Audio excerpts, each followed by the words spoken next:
Ville verte dont le nom est tiré d'un arbre, symbole de puissance, de pureté, de protection. La devinette est toute trouvée. Bipindi.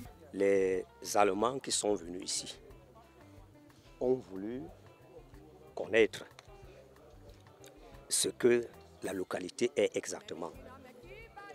Quand on les a donc amenés vers la chute de la Lokunji, un de nos parents, de nos aïeux, pour eux, pour les Allemands, ils voulaient connaître comment on appelle cette chute.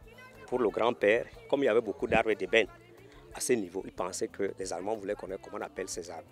Il a donc dit Bepinde, Pipinde. Pipinde qui est donc devenu le nom Bepindi.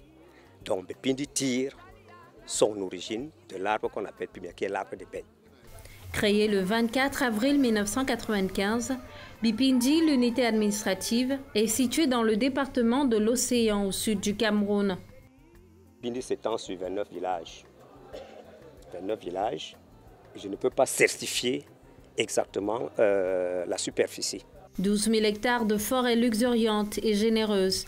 La féerie ici n'est pas une vue de l'esprit. Apaisante, inspirante, elle charpente depuis plusieurs siècles déjà une cohabitation pacifique entre les différentes peuplades qui s'y trouvent. Nous sommes dans une zone cosmopolite, plusieurs composants sociologiques. Chaque peuple, chaque tribu, chaque ethnie ici a sa spécificité au niveau de la tradition. Un cosmopolitisme où chaque spécificité est affichée. Ce qui se passe chez les Ngumba, ce n'est pas ce qui se passe chez les Bassa, chez les Boulous, chez les Ewolu, etc., chez les Pygmées. Mais nous vivons dans un même ensemble, dans un même environnement. Nous respectons les cultures des uns et des autres. Nous respectons les cultures des Ngumba, des Boulous, des Ewolu, etc., des Badjili. La ville tisse lentement sa toile infrastructurelle. L'espoir ravivé attend l'arrivée du bitume qui pointe déjà à quelques encablures de là. Une contribution majeure à son désenclavement et à l'éclosion de son économie. Une économie principalement adossée sur l'agriculture et l'exploitation forestière. Des activités qui très souvent drainent dans leur sillage licences et dérives multiformes.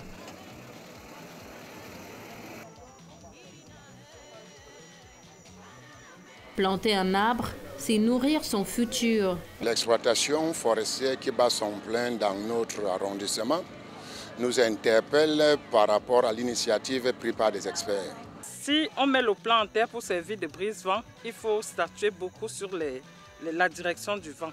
Si on met le plan en terre pour l'ombrage, il faut se rassurer qu'autour de l'arbre, il y aura de l'espace pour venir s'abriter.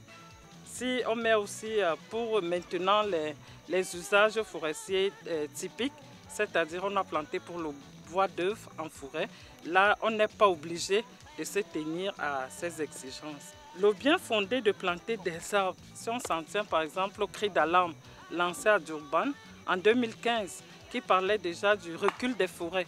Et si on s'en tient au plan stratégique des ODD, où on exige que 3% de forêts sont perdues et il faut aussi tout de suite restituer donc par restauration. Il est question de comprendre que pour le Cameroun, et si vous lisez bien derrière moi là, on parle de sylviculture de deuxième génération. Et de cette sylviculture de deuxième génération, il est question de comprendre qu'il faut déjà planter. On ne plante plus pour soi, on plante pour tout le monde. Parce que c'est l'arbre pour la planète et non l'arbre pour soi ou pour sa commune ou pour son village ou sa famille. À Bipindi, planter un arbre, c'est se réconcilier avec son essence. Ça va porter une sorte de stimulation pour les uns et les autres. Parce que nous sommes dans une zone forestière où le pillage des arbres est presque continu. Bon, ça pourra donner l'idée à certaines personnes où nous-mêmes, où il y a ce pillage systématique, sauvage, de replanter ces arbres qu'on détruit afin que demain après demain, les générations futures puissent retrouver ce que nous avions comme essence ici. Parce que certaines essences sont presque détruites.